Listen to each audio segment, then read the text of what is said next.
ಆತ್ಮೀಯರೇ, ಜ್ಞಾನಾಕಾಂಕ್ಷಿಗಳೇ, ಸ್ಪರ್ಧಾಕಾಂಕ್ಷಿಗಳೇ, ನಾನು ನಿಮ್ಮೊಂದಿಗೆ ಚರ್ಚೆಗೆ ತಂದಿರುವಂಥ ಮುಖ್ಯ ವಿಷಯವಸ್ತು ಕೆಲ ನದಿಗಳ ವ್ಯವಸ್ಥೆ ಬಗ್ಗೆ ತಂದಿದ್ದೇನೆ. ಸ್ಪರ್ಧಾಕಾಂಕ್ಷಿಗಳಿಗೆ ಅತಿ ಮುಖ್ಯವಾಗಿರುವಂಥದ್ದು. ಇಂದು ನೋಡುವ ಕಾವೇರಿ ನದಿ ವ್ಯವಸ್ಥೆಯ ಬಗ್ಗೆ ಅಭ್ಯಾಸ ಮಾಡುವ.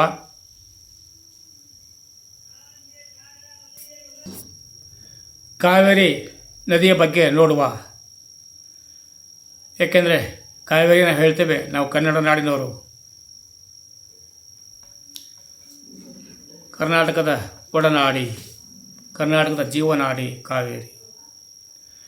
ದಕ್ಷಿಣ ಭಾರತದ ಗಂಗೆ ಎಂದು ಕಾವೇರಿ ನದಿಯನ್ನು ಕರೆಯುತ್ತಾರೆ.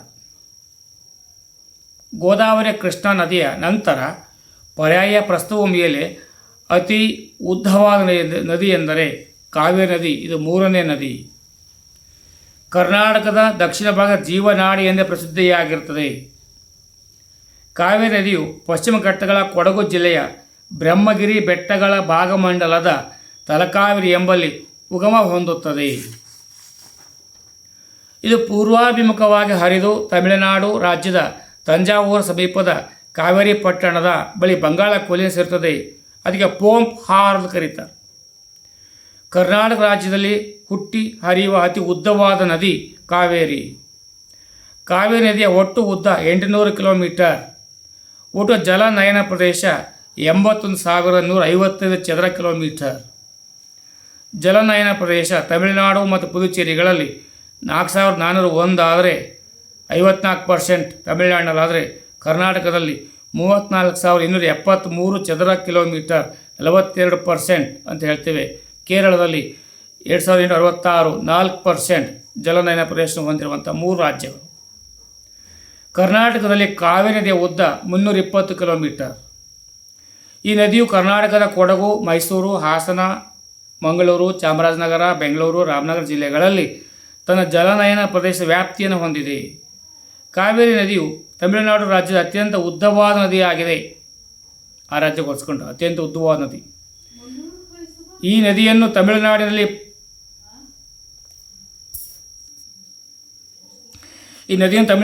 ಪೊನ್ನಿ ಅಂದರೆ ಚಿನ್ನ ನದಿ ಎಂದು ಕರೆಯುತ್ತಾರೆ. ತಮಿಳುನಾಡಿನ ಚಿನ್ನ ನದಿ ಯಾವುದು ಅಂದರೆ ಕಾವೇರಿ. ಭೌಗೋಳಿಕವಾಗಿ ನದಿಯು ತಮಿಳುನಾಡು ರಾಜ್ಯವನ್ನು 2 ಭಾಗಗಳನ್ನಾಗಿ ವಿಭಜಿಸುತ್ತದೆ. ದಕ್ಷಿಣ ಭಾರತದ ಉದ್ಯಾನವನದ ನದಿ ಎಂದು ಕಾವೇರಿ ಕರೆಯುತ್ತಾರೆ. ಕಾವೇರಿ ಉಪನದಿಗಳು ಅಂದರೆ ಎಡದಂಡೆ ಹಾರಂಗಿ, ಹೇಮಾವತಿ, ಲೋಕಪಾವನಿ, ಶಿಂಷಾ, ಅರ್ಕಾವತಿ, ತಿರುಮಣಿ ಮುತ್ತಾರು. ಬಲದಂಡೆಯಲ್ಲಿ ಲಕ್ಷ್ಮಣ ತೀರ್ಥ, ಕಬಿನಿ, ಸುವರ್ಣಾವತಿ, ಭವಾನಿ, ನೋಯಲ್, ಅಮರಾವತಿ. ಈ ಉಪನದಿಗಳಲ್ಲಿ ಉದ್ದವಾದ ನದಿ ಅಮರಾವತಿ ನದಿಯಾಗಿದೆ.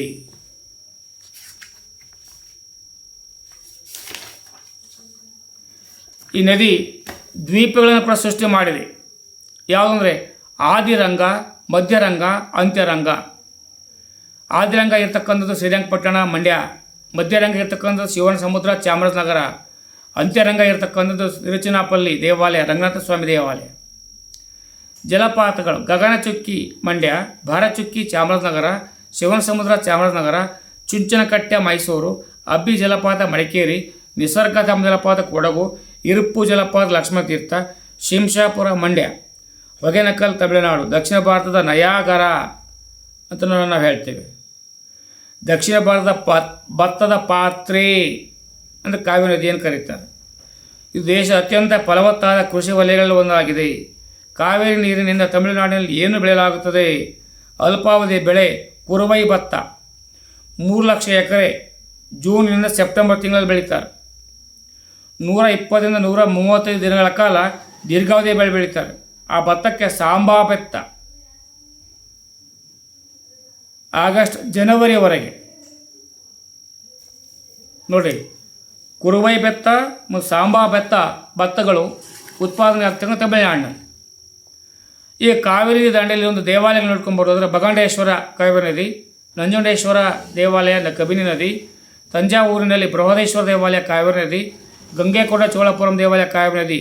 ಅಣೆಕಟ್ಟುಗಳು ಮೆಟ್ಟೂರು ಅಣೆಕಟ್ಟು ತಮಿಳುನಾಡು ರಾಜ್ಯದ ಸೇಲಂ ಜಿಲ್ಲೆಯ ಮೆಟ್ಟೂರು ತಮಿಳುನಾಡಿನ ಅತಿ ದೊಡ್ಡ ಅಣೆಕಟ್ಟು ಜಲಾಶಯ ಗ್ರ್ಯಾಂಡ್ ಸ್ಟ್ಯಾನ್ಲೆ ಎಂದು ಕರೆಯುತ್ತಾರೆ.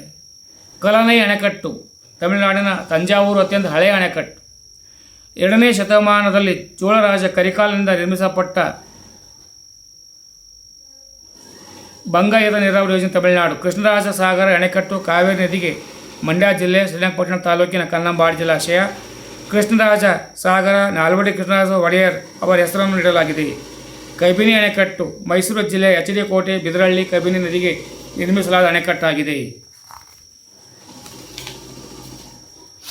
ನುಗು ಅಣೆಕಟ್ಟು ಕಬಿನಿ ನದಿಯ ಉಪನದಿಯಾದ ನುಗು ನದಿಗೆ ಎಚ್ ಡಿ ಕೋಟೆ ಸಮೀಪದ ಬಿರುವಾಳು. ಹಾರಂಗಿ ಅಣೆಕಟ್ಟು ಹಾರಂಗಿ ನದಿಗೆ ಕೊಡಗು ಜಿಲ್ಲೆಯ ಕುಶಾಲನಗರ ತಾಲೂಕಿನ ಹುದುಗೂರು. ಹೇಮಾವತಿ ಅಣೆಕಟ್ಟು ಹೇಮಾವತಿ ನದಿಗೆ ಹಾಸನ ಜಿಲ್ಲೆಯ ಗೂರೂರು. ಇದು ಹಾಸನ ಮತ್ತು ತುಮಕೂರು ಜಿಲ್ಲೆಗಳ ವಿವಾದಿತ ಯೋಜನೆ ಆಗಿದೆ. ಗೂರೂರು ನದೀಕರಣ ಯೋಜನೆ. ತಿಪ್ಪಗೊಂಡನಹಳ್ಳಿ ಜಲಾಶಯ ಕುಮದ್ವತಿ ನದಿ ಬೆಂಗಳೂರು ನಗರ. ಮಾರ್ಕೋನಹಳ್ಳಿ ಜಲಾಶಯ ತುಮಕೂರು ಜಿಲ್ಲೆ ಕುಣಿಗಲ್ ಶಿಂಷಾ ನದಿ. ಸುವರ್ಣವತಿ ಜಲಾಶಯ ಚಾಮರಾಜನಗರ ಸುವರ್ಣವತಿ. ಭವಾನಿ ಸಾಗರ್ ಅಣೆಕಟ್ಟು ತಮಿಳುನಾಡು. ಆತ್ರ ವಲಯ ಅಣೆಕಟ್ಟು ನೋಯಲ್ ನದಿ ತಮಿಳುನಾಡು. ಅಮರಾವತಿ ಅಣೆಕಟ್ಟು ತಮಿಳುನಾಡು. ಕಾಚೇನಹಳ್ಳಿ ಏತ ನೀರಾವರಿ ಯೋಜನೆ ಹಾಸನ ಜಿಲ್ಲೆಯ ಚನ್ನರಾಯಪಟ್ಟಣ ತಾಲೂಕಿನ ಕಾಚೇನಹಳ್ಳಿ ಗ್ರಾಮ ಮತ್ತು ಹೇಮಾವತಿ. ನುಗು ಅಣೆಕಟ್ಟು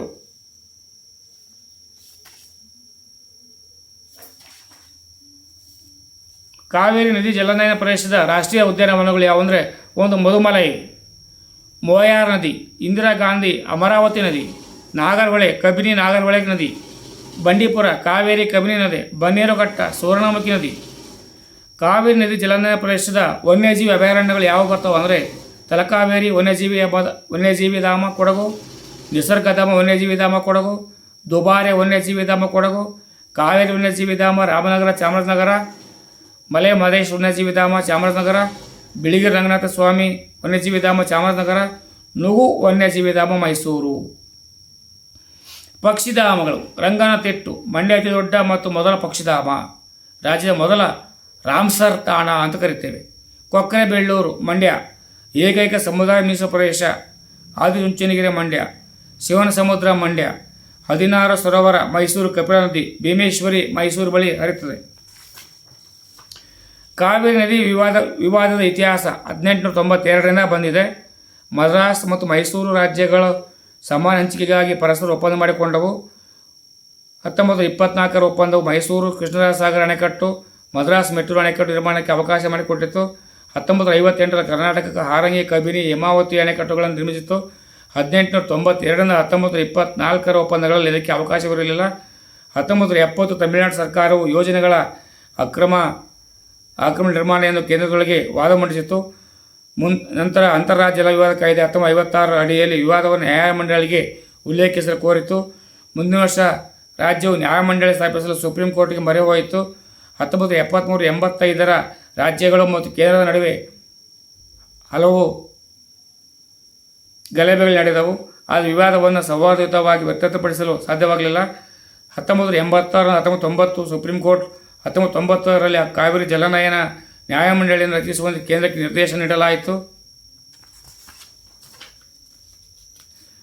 ಕಾವೇರಿ ಜಲ ವಿವಾದದ ನ್ಯಾಯಮಂಡಳಿ CWDT 1990ರಲ್ಲಿ ಸ್ಥಾಪನೆಯಾಯಿತು. ಕಾವೇರಿ ಜಲನಯನ ಪ್ರದೇಶದ 4 ರಾಜ್ಯಗಳ ನಡುವೆ ನೀರಿನ ಹಂಚಿಕೆಯನ್ನು ನಿರ್ದಿಷ್ಟಪಡಿಸುವ ಮೂಲಕ ಸಾಮಾನ್ಯ ವರ್ಷದಲ್ಲಿ ಒಟ್ಟು 740 TMC ನೀರಿನ ಲಭ್ಯತೆ ಪರಿಗಣಿಸಿ ಫೆಬ್ರವರಿ 2007ರಲ್ಲಿ CWDT ತನ್ನ ಅಂತಿಮ ತೀರ್ಪು ನೀಡಿತು. ಸುಪ್ರೀಂ ಕೋರ್ಟ್ ಫೆಬ್ರವರಿ 16, 2018ರಂದು ಕಾವೇರಿ ನ್ಯಾಯಮಂಡಳಿಯ ತೀರ್ಪನ್ನು ಪರಿಷ್ಕರಿಸಿತು. ತಮಿಳುನಾಡು 19 TMC 2007ರ CWDT ತೀರ್ಪು 18ಕ್ಕೆ ಬಂದಾಗ 404 TMC ಕಡಿಮೆಯಾಗಿದೆ. ಕರ್ನಾಟಕ 270 TMC 2007ರ ಕೊಟ್ಟ ತೀರ್ಪು 2018ಕ್ಕೆ ಬಂದಾಗ 285 TMC ಹೆಚ್ಚಾಯಿತು. ಕೇರಳ 30 TMC ನೀರು ತೀರ್ಪು ಕೊಟ್ಟಿದ್ದು 18ರಲ್ಲಿ ಯಾವುದೇ ಬದಲಾವಣೆ ಇರಲಿಲ್ಲ. ಪುದುಚೇರಿ 7 TMC ನೀರು 18ರಲ್ಲಿ ಯಾವುದೇ ಬದಲಾವಣೆ ಇರಲಿಲ್ಲ. ಧನ್ಯವಾದಗಳು.